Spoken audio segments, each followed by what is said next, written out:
Anong tawag nito kasi? Sapin-sapin. Sapin-sapin. Ube. Okay.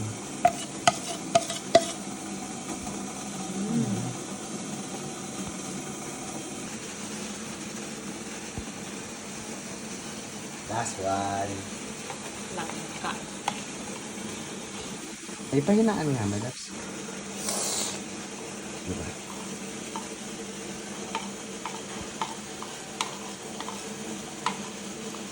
Yum, yum.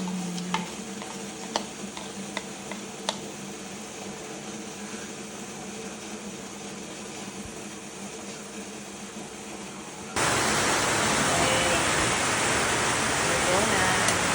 Ano? Yung...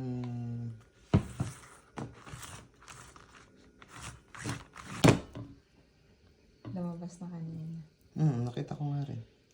Okay. Oh, ito na yung product ng sapin-sapin. Hindi ko alam anong nangyari, guys. Naging sapin. Nag-iba-ibang kulay siya. Open din na siya.